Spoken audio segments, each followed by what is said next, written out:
organização. Pessoal, a gente está falando aqui sobre sair da má gestão, começar a enxergar os gargalos. Vai começar onde vê, poxa, isso aqui tá levando tal fatia, será que realmente esse gasto é a média pro ramo da minha atividade? Fala aqui, né? O advogado, ele é geralmente procurado, advogado ou qualquer outro especialista financeiro, quando já tem um problema, né? Olha, eu já tô passando por uma crise, eu já não sei mais o que fazer, tô a ponto de decretar falência. Então, o que você precisa ter em mente é que um especialista consultivo, ele vem agregar.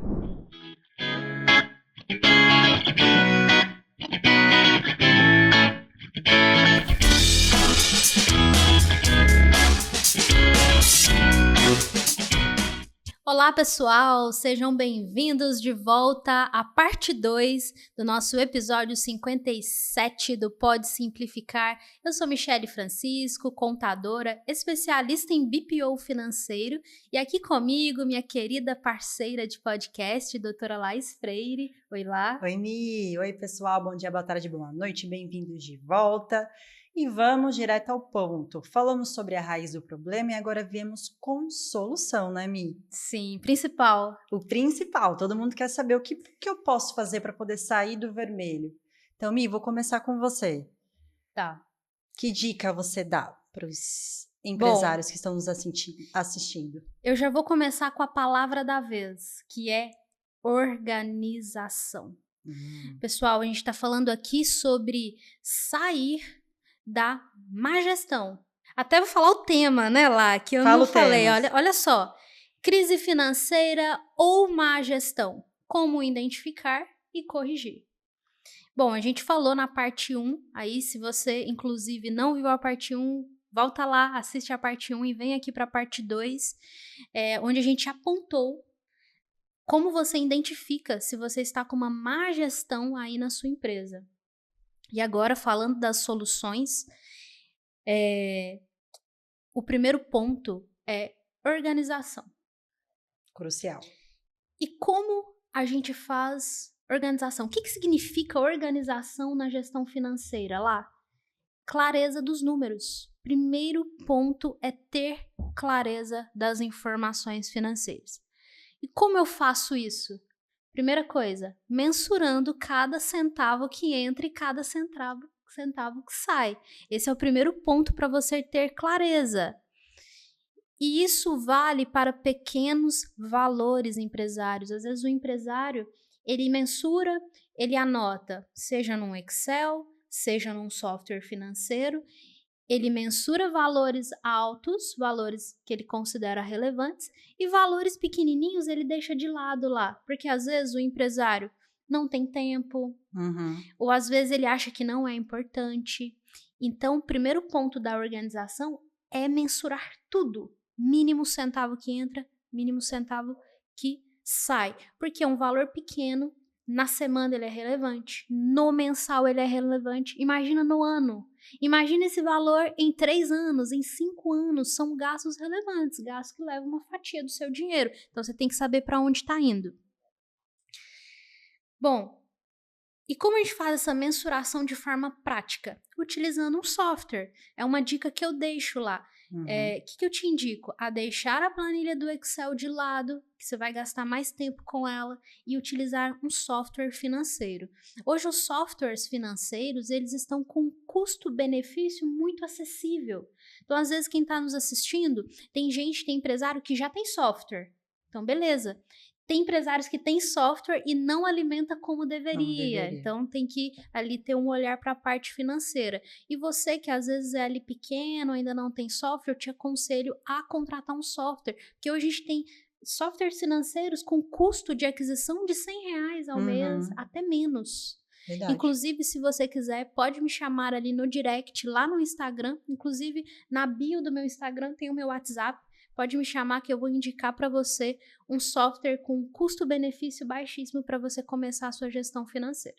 Perfeito, hein? Olha inclusive, que incrível. Você que é estudante ou é pessoa física, ainda não é empresário também, eu quero me organizar. Pode me chamar que eu vou indicar para você um software.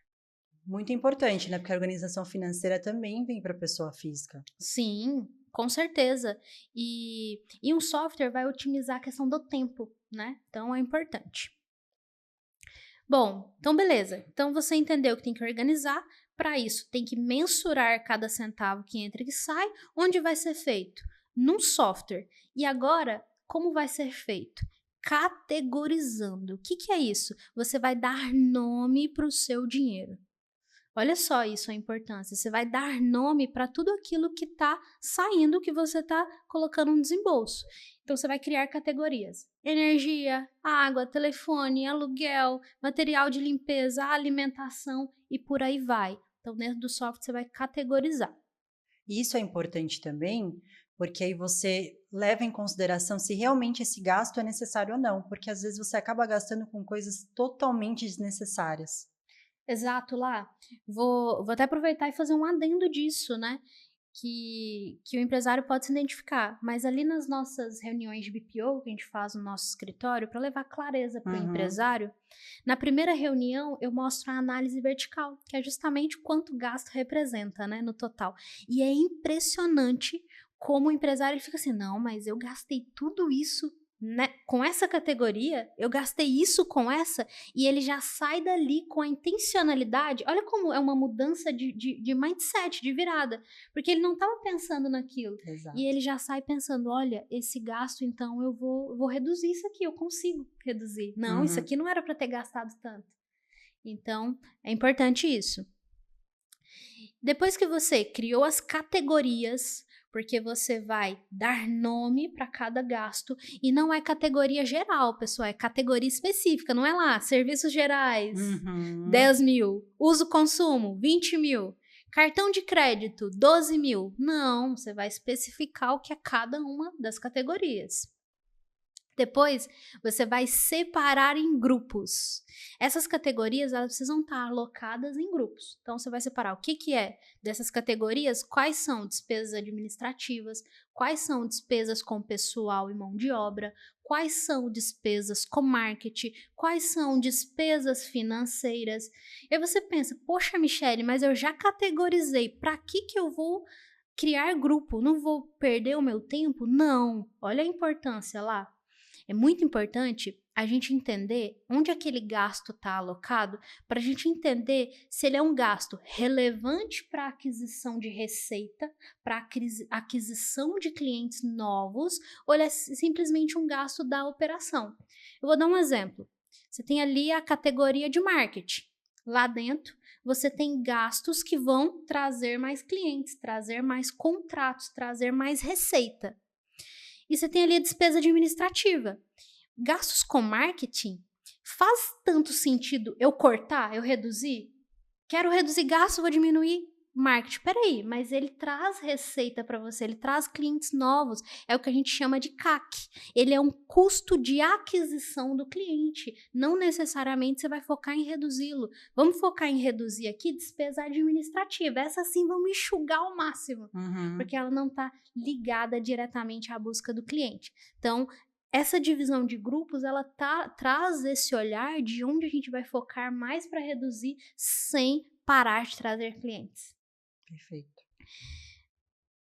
Olha, depois que você separar ali os grupos, você vai, agora que você já tem isso lá no software, então já está categorizado, está separado nos grupos, está mensurando cada centavo que entra e que sai, você vai fazer uma análise vertical, que é essa análise vertical. Quando você tem softwares que já vai trazer para você a análise pronta, os que não trouxer, você exporta em Excel essa informação e puxa uma coluna ali com a fórmula, dividindo o valor da categoria pelo total da receita. Então, você vai entender a representatividade de cada categoria no seu negócio. E aí é onde você vai começar a enxergar os gargalos. Vai começar onde ver, poxa, isso aqui tá levando tal fatia? Será que realmente esse gasto é a média pro ramo da minha atividade? E aí você vai começar a ter uma análise para cada categoria. Depois que fizer a análise vertical, agora você vai calcular os principais índices, que é onde vai dar clareza do seu negócio. Então vamos lá, eu vou falar sobre alguns, tá lá? Tá. Então, vamos lá. Primeiro, você vai saber qual que é a margem de contribuição do seu negócio. O que que é isso? Margem de contribuição, como o nome fala, margem de contribuição, a contribuir, é quanto que da minha receita, do dinheiro que entrou, depois de eu pagar tudo que é custo variável, quanto sobra para eu arcar com o fixo. Isso é a margem de contribuição. Então, você precisa saber da sua precificação, quanto sobra para você pagar seu custo fixo. Então, a margem de contribuição, quanto maior, melhor. E aí, quando você tirar essa margem, você vai comparar com a média de mercado para a sua atividade. E aí você vai ver, a média de mercado para a minha atividade é ter uma margem de contribuição de 40%. Se a sua tá 20%, opa, você já sabe que precisa melhorar, ou precificação ou reduzir custo fixo, tá? Segundo, muito importante, ponto de equilíbrio. Não tem como um empreendedor, empresário, você ter sua empresa e você não saber qual que é o mínimo viável de faturamento no mês. Ponto de equilíbrio é quanto que é o mínimo que eu tenho que faturar para empatar, para não ter prejuízo, para ficar no 0 a 0. Porque aí você vai trabalhar todo mês para bater o ponto de equilíbrio e é mais. Nunca menos que o ponto de equilíbrio, senão se você bate aquele valor, você já sabe que você vai ficar no prejuízo. Aí é onde começa a furar fluxo de caixa, capital de terceiro, cheque especial, empréstimo e por aí vai. Se você bate no mínimo o ponto de equilíbrio, lógico que o ponto de equilíbrio não é o objetivo, mas ele tem que ser, é como se fosse o piso. Você já sabe o mínimo, então é dali para cima. Como calcula isso, Michele? O ponto de equilíbrio, você vai pegar seu custo fixo e vai dividir pela margem de contribuição, que é o índice que eu ensinei agora anteriormente. Aí ele vai te dar em reais qual que é o mínimo de faturamento por mês. Que aula, hein, pessoal? Muito bom. Muito bom, né? Bom, ROI.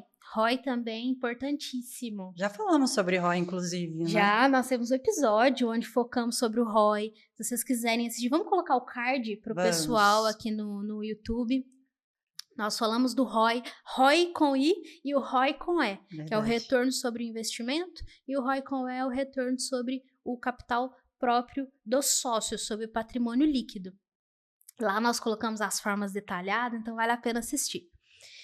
É importante você saber o ROI com I, ROI, ele é o retorno sobre o investimento. O investimento, o aporte inicial, o seu lucro líquido, ele está pagando o seu investimento, né? E aí a gente compara com o valor do seu investimento inicial, ele é aplicado a uma taxa fixa, base, vou colocar mínimo ali Selic, o valor do seu retorno tem que ser maior, né, para valer a pena ali todo o seu esforço na empresa. Então é importante o empresário saber o ROI dele. E como calcula, né? Você vai pegar o valor do lucro líquido, agora que você aprendeu a fazer ali uma DRE gerencial básica, né? Essa que você vai tirar no software, vai pegar o lucro líquido e dividir pelo investimento inicial, para ter o ROI. Bom, índice de liquidez. Índice de liquidez é importantíssimo. Ele mostra a capacidade da sua empresa de honrar com pagamentos de curto prazo. É onde tem ali ligação direta com o fluxo de caixa. Então, você, para calcular o índice de liquidez, você vai pegar, olha só, o seu ativo circulante e dividir por passivo circulante. O que é isso? Sem falar nomes técnicos. Você vai pegar o que você tem de contas a receber, estoque e ativos na empresa, a soma disso, dividido pelas suas obrigações de curto prazo. E aí você vai ter um resultado em percentual que você vai saber a liquidez da sua empresa. Vou dar um exemplo para você entender melhor. Se o resultado deu 1,5, significa que para cada R$1 em dívida te sobra 50 centavos. Essa é a análise, tá? Outro índice importante. Eu trouxe aqui alguns, são muitos índices. Então, esses aqui que eu trouxe são os principais. NCG, necessidade de capital de giro. Isso é você entender do fluxo de caixa do seu negócio. Porque se você não sabe a necessidade do seu capital, é onde entra na urgência. Porque a NCG é como você cuidar do que é importante. Fluxo de caixa. Tudo aquilo que é importante a gente não faz, não vira urgente, não vira urgência. É a mesma coisa com a gestão financeira. Então, a necessidade de capital é você já prever se você vai precisar de capital de terceiro, porque tá tudo bem, pessoal, a gente tá falando aqui, não é que, então não é legal pegar capital de terceiro, não é legal pegar empréstimo, não é isso. Porque é até muito interessante trabalhar com um capital de terceiro, que a gente chama de alavancagem patrimonial com estratégia. Sim. O que não dá é você não fazer a NCG, não calcular a necessidade desse capital, e aí falta lá na frente é onde começa a pegar empréstimo. E na urgência, o empresário, a gente não olha a taxa de juros, concorda? Uhum. Ele vai olhar o que libera mais rápido para ele. Uhum. E às vezes é um juros mais alto, não é o melhor dali do mercado. Agora, se ele faz um cálculo de NCG, ele entende a necessidade, que ele vai precisar de capital de giro em determinado momento, você já pode ir preparando, estruturando, pega uma taxa boa, pega uma linha de programa do governo, por exemplo, para fazer a alavancagem. Muito bom. Como calcula a NCG? Você vai pegar seu contas a receber, para você que trabalha com venda a prazo, pega ali mais estoque, né? Ou, no caso de prestação de serviço, contratos que você tem a vencer, e você vai reduzir o contas a pagar. Isso acontece muito com a análise de prazo de recebimento e prazo de pagamento. Então, às vezes, você tem um contrato bom, tem recebíveis bons, mas a data do a pagar e do a receber vai ter um furo. E aí você, entendendo a necessidade de capital, você faz essa busca para cobrir de forma estratégica.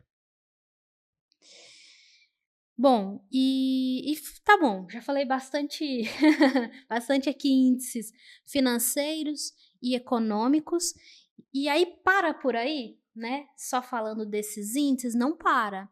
E aí você vai, após ter pelo menos esses índices principais, para você ter clareza da sua empresa. Se você não sabe esses índices ou ficou aí pensando, caramba, eu não sei nenhum. Não sei. Imagina, se você sabe só 2, é pouco. Tem que saber pelo menos esses principais para você ter uma saúde financeira da sua empresa.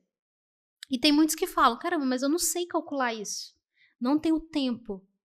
É onde a gente tem aí, onde existe o BPO financeiro. Existem especialistas que trabalham justamente para trazer essa clareza financeira para a sua empresa, que eu concordo que o empresário, inclusive, não vale a pena ele gastar o tempo dele focando em alimentar software, focando em calcular esses índices. É muito mais fácil ele usar o tempo dele para focar no que move o ponteiro, no que traz dinheiro para a empresa e colocar essa parte na mão de um especialista. Faz mais sentido, tá? E aí o especialista já vai trazer isso para você pronto, para aí sim vocês só analisarem juntos e tomarem as decisões corretas. Bom, e aí eu estava falando que não para por aí, porque depois que você fez isso, você também vai fazer a análise horizontal, que aí é muito importante. Você vai começar a comparar um mês para o outro, porque você precisa comparar a evolução disso, acompanhar a evolução, senão esse trabalho acaba. Você não pode fazer num único mês. Nesse único mês você vai ter clareza de tudo, é onde você não deve entrar em desespero, que às vezes você vê, poxa, mas meu ponto de equilíbrio é esse, mas a minha margem é esse. Não, tá tudo bem. A primeira parte é justamente ter clareza. Você vai colocar intencionalidade e aí você vai começar a melhorar esses índices, porque você já vai saber o que precisa fazer para melhorá-los. A parte mais difícil é ter clareza, né? Quando você tem clareza, as coisas fluem. Exatamente, exatamente. Muito bom. Bom, e agora eu quero saber do lado jurídico. Uhum. Do lado jurídico, né? Quais soluções a gente tem para acabar com a má gestão financeira e ter saúde financeira? A Mi falou em organização, eu venho com estratégia. E Ótimo. estratégia jurídica. O que a gente sempre fala aqui, né? O advogado, ele é geralmente procurado, advogado ou qualquer outro especialista financeiro, quando já tem um problema, né? Olha, eu já estou passando por uma crise, já não sei mais o que fazer, estou a ponto de decretar falência. Então, o que você precisa ter em mente é que um especialista consultivo, ele vem agregar e muito. Então, o conselho que eu dou, né, ter estratégia, porque é feito um levantamento de tudo que você tem, todas as obrigações vencidas, a vencer, para fazer o seguinte, de repente, vale muito a pena você renegociar a dívida. Bom, eu não consigo pagar agora. Como é que eu faço? Eu consigo renegociar? Sim, é possível renegociar. Por quê? Porque muitos credores querem evitar o litígio, porque não compensa, por exemplo, uma ação judicial. Os custos são elevados, o processo demora. Então, para o credor é muito mais vantajoso ele fazer um acordo extrajudicial, porque é uma garantia de que ele vai receber. Então, quando você faz uma renegociação, você vai dar essa segurança, por exemplo, formalizando um aditamento ou formalizando um acordo. Então, é possível renegociar, verificando, obviamente, quanto que você pode pagar dentro do mês, né? Que a Mi já deu uma explicação assim perfeita. Então, entra dentro do que você pode pagar, quanto você consegue pagar. E aí você tem um fôlego maior porque você consegue fazer esse parcelamento. Outro ponto é arrumar os seus contratos. Então, por exemplo, você formaliza muito contrato, então fazer um contrato de acordo com a sua atividade, com as atualizações que a gente falou aqui no início, que às vezes não tem um reajuste, e também o que acontece em caso de inadimplência para você conseguir fazer uma cobrança eficaz, então o contrato também prevê isso. E algo também que acontece muito, evitar contratos PJs, por exemplo, para colaborador que, de fato, tem um vínculo empregatício. Então, a gente não aconselha, né, que a gente fala que é a famosa pejotização. Às vezes você quer, como é que fala? Deixar de pagar, né, economizar, e aí no futuro você acaba pagando muito mais numa ação trabalhista. Então, às vezes compensa mais você formalizar um registro. A gente já trouxe até oportunidades para pessoas que têm a folha de pagamento um pouco alta, né, que é em relação ao fator R. Sim. Empresas do Simples Nacional, com folha alta, dependendo da atividade, é um fator de redução do Simples Nacional que entra no fator R. Exatamente. E planejamento tributário é muito importante. A gente vê muita empresa que acaba pagando muito a mais, uma tributação altíssima, quando com planejamento, com um profissional tributário qualificado, consegue diminuir o imposto. Então, às vezes você consegue, que a Mi fala, né, dinheiro na mesa, né, Mi? Acaba pagando a mais, quando na verdade deveria pagar menos. Então, de fato, verificar qual é o seu regime atual, se realmente compensa esse seu regime. Então, o planejamento tributário também vem para desafogar, porque a gente sabe que a tributação no país não é fácil, a tributação é alta, então, de repente, faz um planejamento, acaba diminuindo e você tem um fôlego maior ali para poder seguir. Então, esses são os principais. Obviamente, é de acordo com a atividade, a gente faz o levantamento, né, de acordo com o que o empresário faz, mas é muito importante você arrumar o seu contrato, deixar de fato formalizado, por exemplo, prestador de serviço, tirar da informalidade, registrar tudo que é feito dentro da sua empresa para te trazer essa segurança. Muito importante isso que a Laís falou, pessoal. E olha só, igual essa questão da pejotização, que a gente não indica. Isso a gente chama de passivo em contingência. É aquele passivo que ainda não existe. Só que se você ficar trabalhando no errado, a gente organiza ali o financeiro e isso estoura lá na frente. Então, o ideal é fazer o certo, só que fazer com estratégia e você dormir tranquilo, saber que não tá criando nenhum passivo contingente por aí. Falou tudo, isso aí, Mi. Vamos falar das redes sociais ou não? Tem mais alguma coisinha aí? Sabe o que eu lembrei antes das redes sociais? Que também é ótimo a gente comentar, embora a gente tenha um episódio praticamente sobre isso, que é a questão da transação tributária, que é muito legal, né? Que às vezes o empresário, ele fica com problema financeiro, uma das primeiras vias que ele recorre é deixar os tributos sem pagamento, e os tributos a gente sabe que vira uma bola de neve se a gente deixar muitos meses. E empresários que têm dívidas aí de anos de tributos e às vezes para entrar no parcelamento convencional tem que dar entrada, a gente tem um recurso da transação tributária, né, lá, onde a gente pode fazer uma negociação personalizada com a procuradoria de acordo com a capacidade financeira da empresa, não é isso? Perfeito. Isso aí eu ia falar um pouquinho mais para frente, né? Porque a transação ela vem já no momento assim que a empresa já está na dívida ativa ou tem execução fiscal, então já é um problema, assim, você já perdeu o controle aí, mas é muito bom você já ter tocado no assunto, porque a transação ela é muito importante, ela vem de encontro com o que eu falei sobre renegociar. Então, a gente faz o levantamento, né, ou o profissional que você contratar vai fazer o levantamento de tudo que você tem, todas as obrigações que você tem, e aí ele propõe o parcelamento de acordo com a sua capacidade de pagamento. Tem casos que chega até 145 vezes, e fora o desconto de juros, de multa, que isso encarece muito, né? Aumenta, vira uma bola de neve, então chega a 70%. Tem casos que chega até 100% de desconto, então imagina. Olha só. E parcela que encaixa, né? Que encaixa. De fato no fluxo de caixa. E eu dando spoiler, né? Deu spoiler aqui. Já antecipei, olha.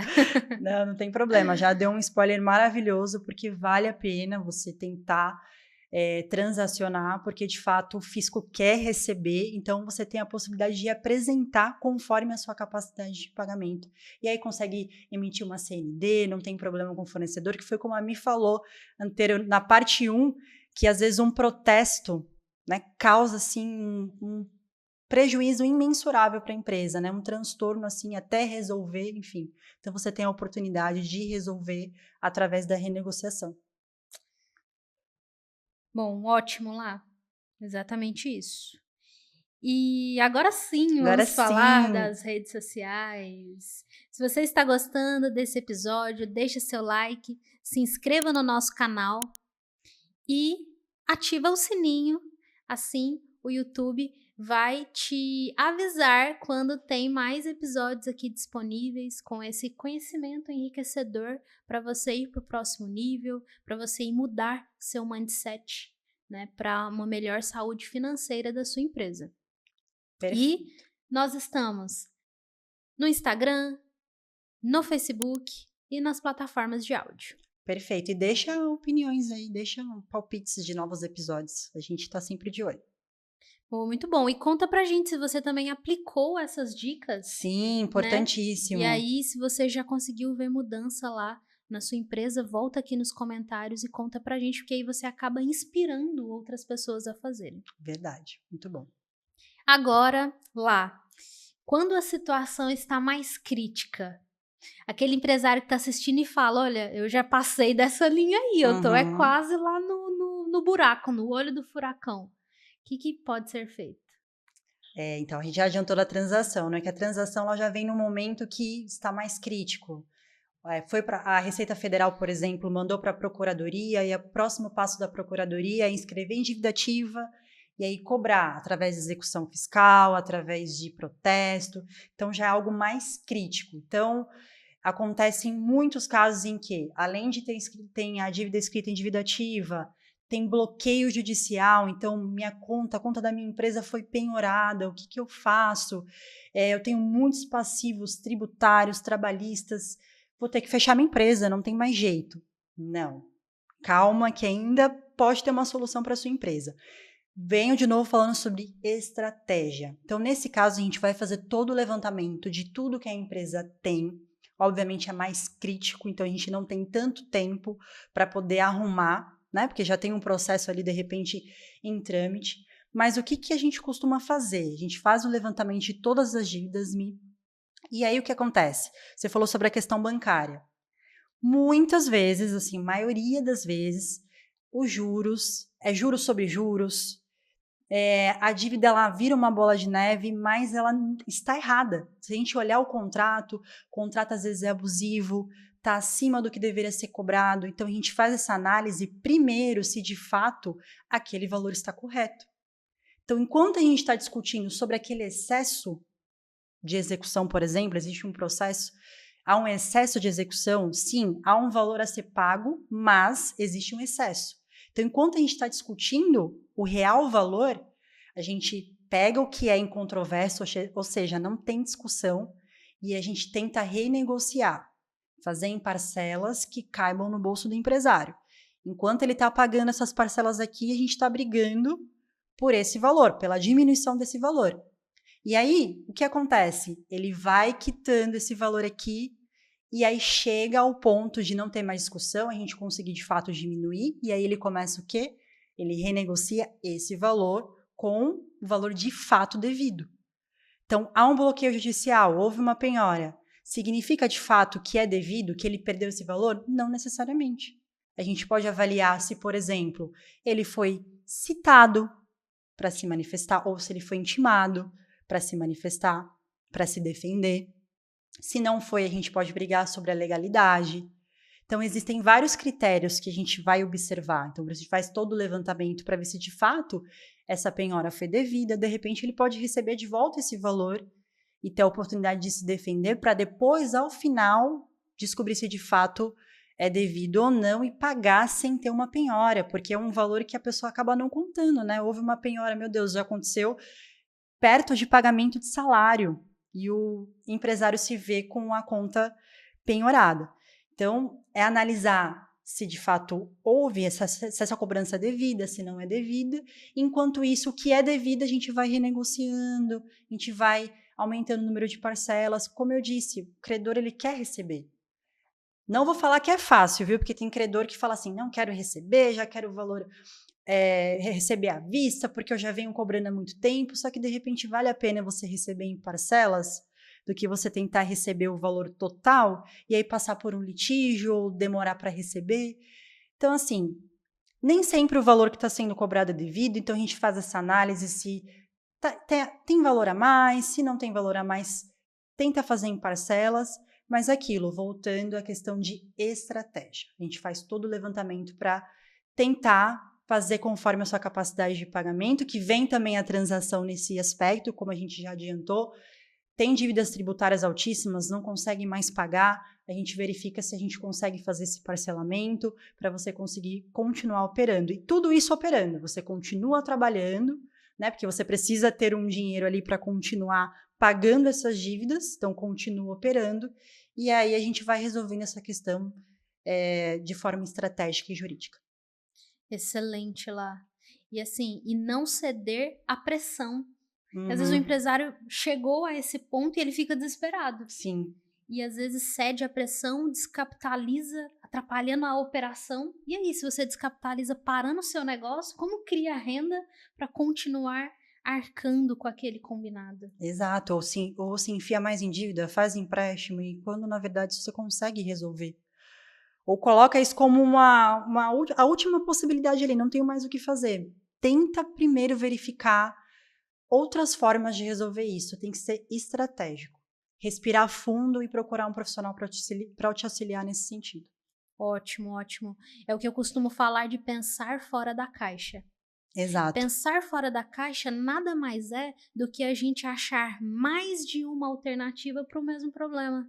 E essa é uma das alternativas. Exato. Então, tenta essa via primeiro antes de ceder aquela pressão. E falamos em transação, tem uma outra possibilidade também, refis.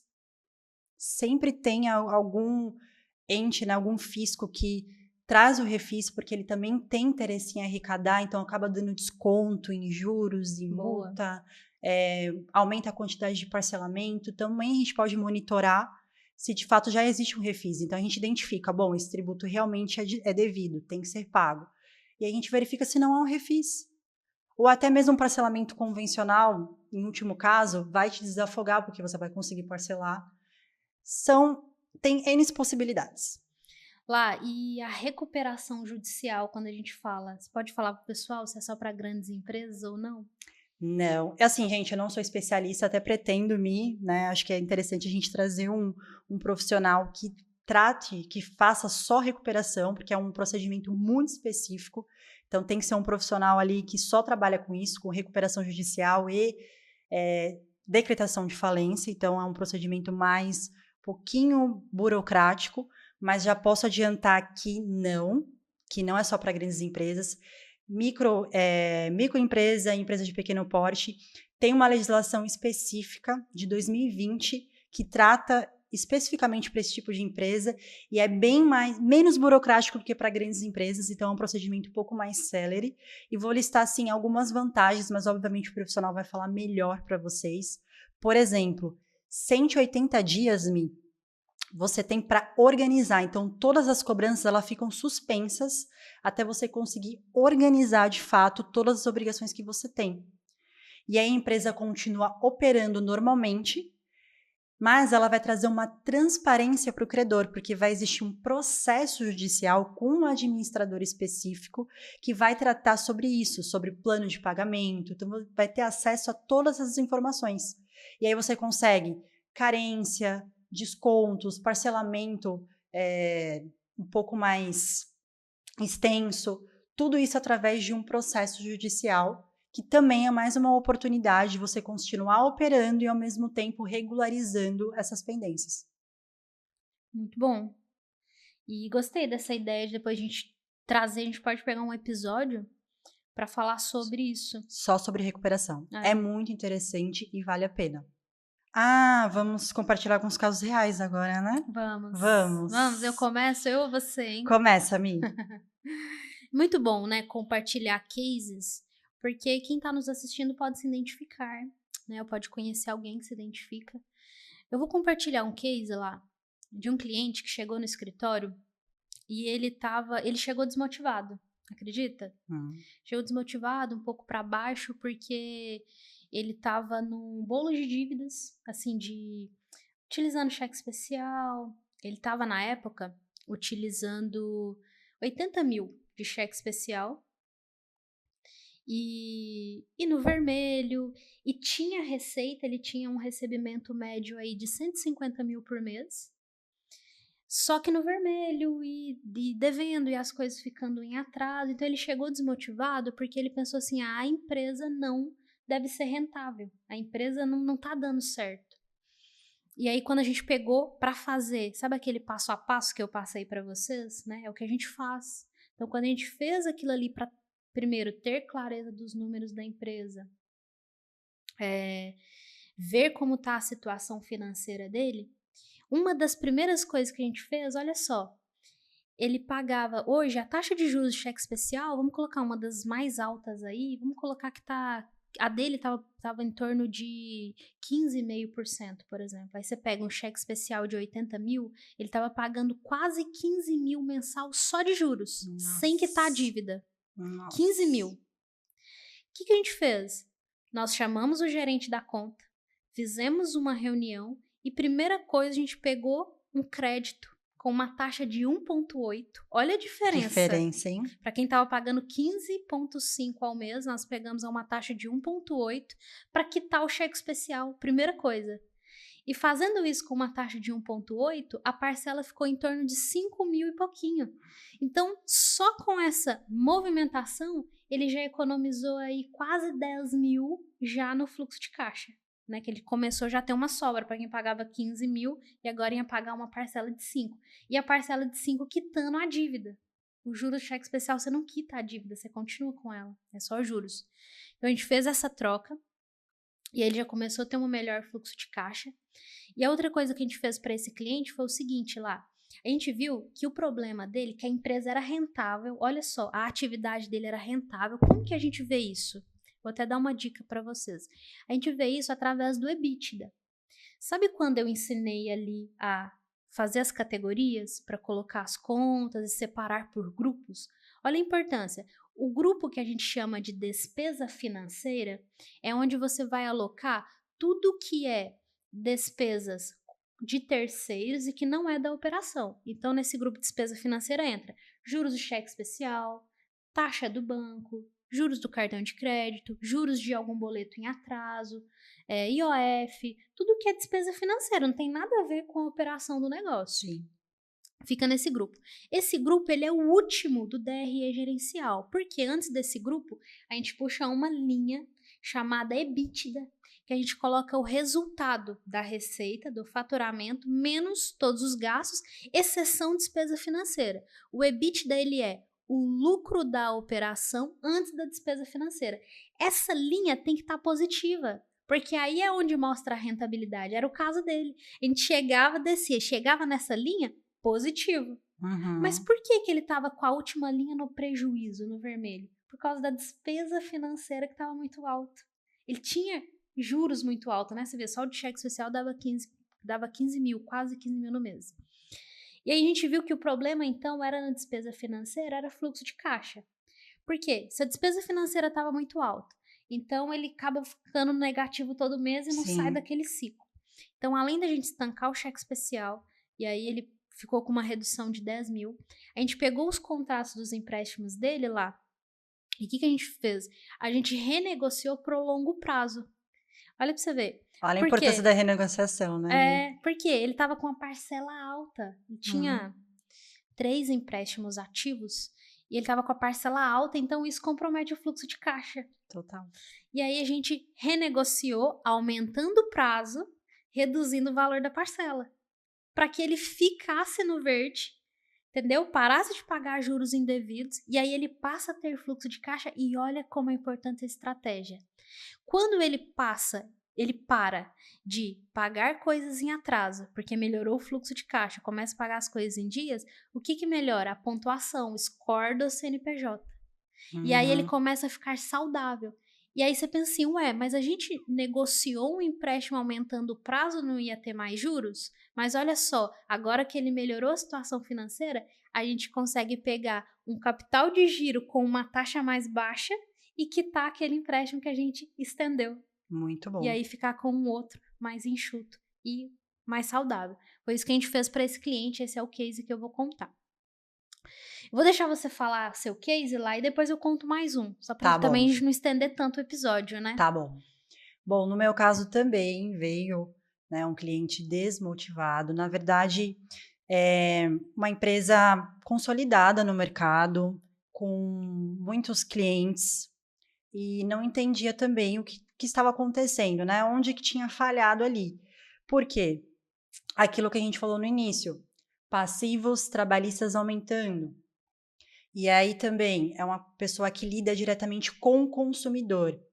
E consumidor é um atendimento específico. O consumidor tem um Código de Defesa do Consumidor que trata sobre essa relação. Então tem que ter muito cuidado para não ter abusividade na relação. Por isso que eu também falei do contrato ser específico para a atividade. Então, a gente fez esse levantamento, a partir do momento que a gente modificou o contrato, não teve mais questionamentos.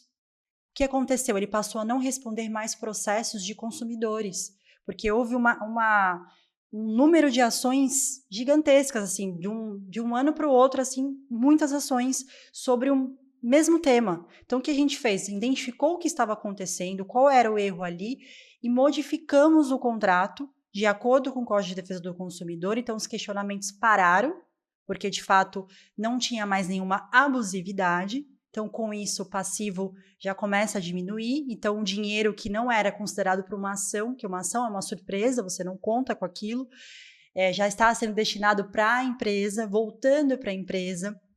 Os trabalhistas que, de fato, eram devidos, acordos, né? A gente conversa com a outra parte para tentar fazer um acordo, porque a empresa, de fato, já estava começando uma crise, né, por conta da desorganização, também contratação errada. Então, a gente também corrigiu isso, contratação correta, de acordo com um vínculo empregatício. E aí, o que já tinha de passivo, que não tinha mais jeito, parcelamento, dentro das possibilidades de pagamento. Então, foi parcelando, né, não descapitalizou ali com uma quantia alta de pronto. Então, a gente começou a fazer parcelado. E também, por conta desses passivos, o que a empresa fez? Empréstimo. Não conseguiu quitar esse empréstimo, houve o que? Uma ação judicial. O que a gente fez? Verificamos se de fato o valor era devido, havia um excesso, então a gente brigou para diminuir esse excesso, chegou ao final lá com um valor, mas o que aconteceu? Já tinha quitado o parcelamento trabalhista, os passivos consumeristas já não tinham mais, então ela conseguiu fazer o quê? Renegociar a dívida bancária, e aí começou a pagar a dívida bancária parcelada. Hoje já não tem mais dívida, então hoje a empresa está operando normalmente, já não tem mais passivo trabalhista, inclusive recentemente foi a última parcela do trabalhista, então a gente falou até com gosto, olha, a última parcela já não tem mais nenhum passivo trabalhista, e a empresa conseguiu fazer as correções necessárias, e hoje consegue lidar aí com lucro, não tem nenhum passivo, obviamente reforçando que todos nós estamos, né, todos nós não, a empresa está sujeita a responder um processo, mas existe uma diferença. Quando você tem uma documentação correta, quando você tem um contrato bem elaborado, firmado, você consegue brigar, né? Você consegue, não tem uma dívida em controvérsia, olha, não tem jeito, aqui você vai ter que pagar ou faz um acordo, então você consegue brigar. E se tiver que pagar também, mais para frente a gente consegue fazer um parcelamento, renegociar, mas de fato era uma empresa também que já estava desanimada, já estava a ponto de falar, bom, vou encerrar, já não tenho como pagar, não sei nem como que eu vou pagar essa dívida. A gente falou, não, calma, vamos pensar estrategicamente. Tinha também execuções fiscais, Nós olhamos as execuções também para ver se de fato eram devidas, porque nem sempre a tributação ali, nem sempre o imposto que está sendo cobrado é correto. Então, a gente verificou se de fato também tinha que pagar. E aí também optamos pelo refis. Todo mês lá a gente mandava o boletim do refis, mas também com um valor bem menor. É isso, gente, é estratégia. Não se desespere, procure um profissional, faça esse levantamento, porque de repente tem jeito. Uau, excelente lá, muito bom. E nós estamos caminhando para o encerramento. Sim. Eu posso contar um outro case bem rapidinho? Conta, porque lá? case inspira. Tá bom. De repente a pessoa fala, estou passando por essa situação, eu acho que eu vou procurar um profissional para me ajudar. Legal. Bom, vou contar um case de uma situação um pouquinho diferente. Esse cliente, ele não chegou desmotivado, não. Ele chegou feliz. Era um cliente da área de restaurante. O restaurante estava indo bem. Só que ele era uma pessoa, né, visionária. E ele entende que se tá bem, eu posso estar melhor ainda, né? A gente sempre tem a melhorar. E aí ele contratou os serviços de BPO. E nessa contratação, a gente percebeu que dava pra gente mudar o enquadramento tributário dele. Olha só, porque no BPO a gente analisa a parte tributária, né? Lógico. E assim, a gente viu que dava para mudar ele ali para o lucro real e ele ia pagar menos tributos, aumentando mais a margem líquida dele lá na ponta. Olha que interessante. Porque na área de restaurantes, a gente mudando para o regime de lucro real, a gente tem nota de perda de mercadoria, que é dedutível de imposto. A gente fez cálculo do ativo imobilizado, passando a se creditar do desgaste dos bens, né, que é a depreciação. Você vê, isso gera crédito de imposto. Funcionários que almoçam no restaurante, a gente passou a fazer a nota fiscal de transposição de estoque, também gerando crédito de imposto, porque concorda, né? Você comprou aquele alimento para revenda, só que você teve o consumo do funcionário, então isso a gente mensura e também se acredita. E tudo isso em questão de estratégia. Então, mesmo ele estando com uma saúde boa financeira, a gente pode melhorar a margem líquida dele. Aí que vem a solução que a gente trouxe da questão do planejamento tributário. Verifica se o seu regime é correto. Nem sempre o Simples Nacional é simples. Muito bom, Mi. Exato. Que frase que você deixa aí? Sabe qual frase eu vou deixar para vocês? Vou deixar uma frase que condiz com o nosso tema. Que nem toda crise financeira é o fim. Na verdade, às vezes o caos, ele traz uma oportunidade de crescimento. Basta você ter estratégia, intencionalidade e o melhor, se você não souber fazer aquilo, contratar um especialista que faça por você. E aí você vai subir para o próximo nível. Aê, muito bom. Chegando ao fim, não queria, tô gostando muito bom. de conversar sobre isso. Bom, Lá, obrigada por mais um episódio, por estarmos aqui juntas. E vamos encerrar pedindo você, se gostou, compartilha e se inscreve no nosso canal, ativa o sininho. Isso aí, pessoal. Olha, trouxemos aqui dicas valiosas para vocês, então contamos com vocês para compartilhar ao máximo de pessoas. Tenho certeza que você conhece alguém que esteja passando por uma crise. Curta, comente, compartilhe. Contamos com vocês. Isso mesmo, pessoal. Obrigada por ficar até o final conosco. Conta pra gente depois aquela dica que você mais gostou. E até o próximo episódio. Até. Tchau, tchau. Tchau, tchau.